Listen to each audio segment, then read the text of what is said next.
Déjenme. Lo que tiene el metamodelo fue el primer modelo desarrollado por Richard Bandler y John Grinder, los creadores del PNL, y fue publicado en su libro de la estructura de la magia. Aquí lo que dice el metamodelo es hacer conscientes las limitaciones desde lo que yo conozco de mis experiencias y mi entendimiento. Lo que hace el metamodelo es a través de preguntas, si se dan cuenta, viene mucho como el método socrático, es de preguntar y explorar, es revisar lo que conozco de lo que no conozco y identificar algo que puede ser una creencia, una idea o una incongruencia en la información o una limitación, un defecto. Es interesante lo que nos establece este modelo en el sentido de evitar este tipo de situaciones. ¿A qué voy con evitar este tipo de situaciones? Lo que nos dice el metamodelo es que hay 3 características que se llegan a presentar, que significa la clasificación de omisión, distorsión o generalización. ¿Qué vamos a entender por el tema de omisión? Es cuando la persona elimina cierta información o ha olvidado dicha información o no la considera relevante. Entonces, la omisión significa que para mí no es importante comentarles que hay que cambiar las placas. Entonces no las cambio, pago el refrendo y ya. Para mí no es importante porque no me va a hacer, pero resulta que estoy omitiendo que si no cambio las placas voy a tener multa a partir de tal mes y me pueden infraccionar. Eso tiene que ver que no me informé o no estoy midiendo el impacto o la consecuencia de esa situación. Es un punto observable que lo podemos identificar al afinar bien la información y tenerla claro. Si no me está quedando claro, significa que no estoy profundizando. Si lo vemos en cuestión de la representación que tenemos, veo una parte, pero no veo el contexto completo. Y tiene que ver con la eliminación. O sea, como veo hasta aquí, yo me imagino que el resto va a ser exactamente igual. Otro del tema de de los elementos del metamodelo tiene que ver con la distorsión, donde la persona cambia datos y añade su propia interpretación de los mismos y no recuerda con exactitud. Bueno, eso lo vemos todas las mañanas con un personaje muy conocido, donde se tiende a distorsionar de acuerdo a su percepción las situaciones que están. También nos encontramos con el día al día este tipo de situaciones porque como yo no entiendo o comprendo o no me interesa, tiendo a distorsionar o decir es que tú me quieres engañar o tú me quieres dar la vuelta, como es comúnmente conocido. Las distorsiones lo que plantean es quedarme con mi información y no tener esa observación del contexto y en el entendimiento del alcance. Es clave en el sentido porque les puede llegar a pasar con los clientes las distorsiones o las omisiones. Parte clave es en el tema de cómo vas a dar las instrucciones y también hazle ver las consecuencias de en caso de incumplimiento, cuáles van a ser las consecuencias. No hay de otra manera para minimizar este tipo de situaciones. Y la última tiene que ver con la de generalizar. Por eso en el programa hablamos acerca de primera persona presente y positivo. Aquí la persona tiende a universalizar los aspectos particulares de su experiencia y sobre todo generaliza todo lo que es su realidad. En vez de decir, a mí no me fue bien este año, es que este año nos fue fatal. O sea, nos fue, generaliza. O todos los hombres son así, o todas las mujeres son así, o todos los niños, o todos los adultos mayores, o todos los de este país. Es generalizar todos los contextos donde no identifica que son un grupo establecido o específico que tiene estas características. Eso tiene que ver mucho con el apartado que hablamos acerca de nuestro hardware, de nuestro cerebro, de que no le gusta tomar esa responsabilidad. Entonces, ¿qué va a hacer? Ahora sí que canalizarla en que todos nos fue mal, o todos ellos son malos, o todos ellos no funcionan. Entonces, son puntos donde tenemos que aprender a identificar, de acuerdo de programación neurolingüística, estos 3 tipos de características dentro del metamodelo para poder clarificar y minimizar los riesgos. Y eso tiene que ver mucho con el lenguaje, cómo te lo están diciendo. Entonces puedes identificar que dentro de su percepción están omitiendo información solamente porque no la consideran relevante, ¿eh? Esa es la parte clave. Va otro ejemplo de la omisión, el cinturón de seguridad. Si no traes en estos tiempos cinturón de seguridad, tienes el riesgo de que te vayan a parar y multar por no traer el cinturón. Pero no es relevante porque decir me estorba, no es cómodo, entonces no lo utilizo. En vez de ver ese tipo de consecuencias. Yo sé que no es cómodo, pero es parte de la reglamentación y aparte es por mi seguridad. Recordemos que el tema de distorsiones es el que la persona pone de su interpretación y no recuerda con exactitud o no tiene claro o ignora absolutamente el contexto a lo que se refiere o la consecuencia que se va a tener.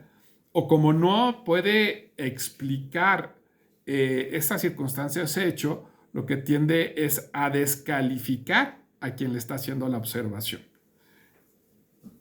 Esta forma de verlo también es cuando tú estás acompañando. Vamos a entenderlo desde otra perspectiva. En cuestión de la percepción lo podemos observar también en cuestión de cómo lo estoy sintiendo, cómo lo estoy percibiendo, lo estoy oliendo, lo estoy saboreando, lo estoy tocando, lo escucho, lo veo. Platicábamos en otra sesión del programa en el sentido de que yo estoy de este lado de un ejemplo de la pantalla y puede ser que atrás de la pantalla esté la jarra de agua. Entonces, desde mi perspectiva, desde mi recepción de la información, yo te estoy diciendo que no ha servido la jarra del agua. Pero puede ser una visión porque no la estoy viendo. Vamos a poner ese ejemplo claro. O también lo estamos hablando de distorsiono porque no estoy viendo todo el contexto completo y lo llevo a la interpretación y eso es lo que me genera esa comunicar. Hay que hacerlo observable y también hay maneras o estrategias para llevarlo. Esto lo cerramos con el tema de las 5 S. Es interesante cómo, entendiendo desde la programación neurolingüística, que para que una instrucción quede clara tenemos que explicarla de una manera ordenada, estructurada, de dónde partimos y qué resultado queremos lograr y en un tiempo determinado. Dentro de una organización funciona de la misma manera. Y uno de estos temas dentro de la programación neurolingüística entendamos que es cómo voy a cambiar esa cultura, cómo voy a cambiar esa mentalidad, pero lo que nos establece este tipo de herramienta es que tengo que aprender a observar mi momento, tanto individual como del contexto, para determinar hacia dónde quiere la organización que yo camine y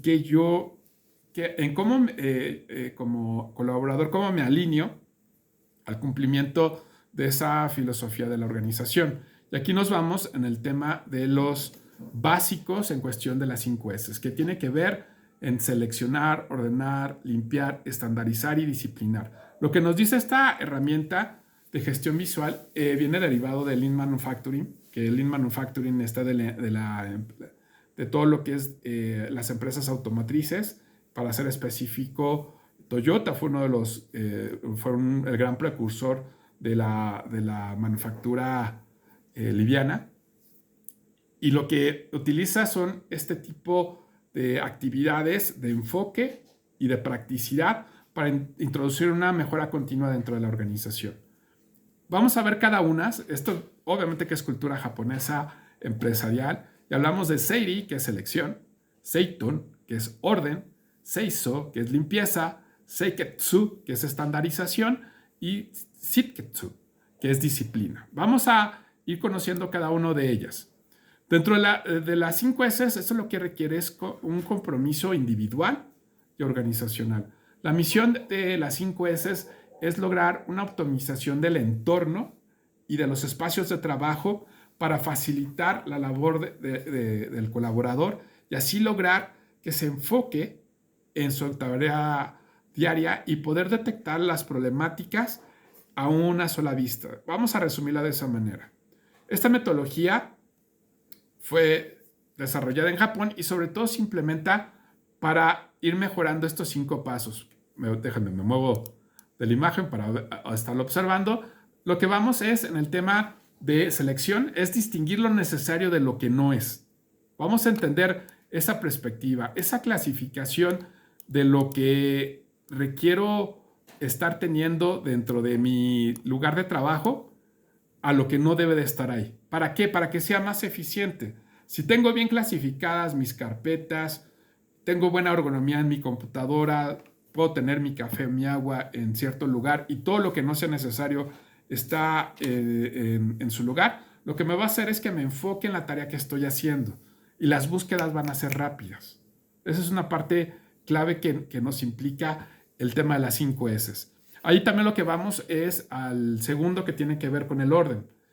Un lugar para cada cosa. ¿Por qué? Porque así me voy a poder enfocar de saber que el archivo está de este lado, que tengo aquí mi USB, que tengo aquí mi cámara, que está aquí mi agua, que aquí tengo mi pluma. ¿Por qué? Porque he bautizado cada lugar y simplemente se puede decir, con la automatización de los espacios, ya sé dónde debe estar. Si no está en este lugar, significa que ha quedado en otro lugar, y creando esa rapidez para moverme dentro de la operación.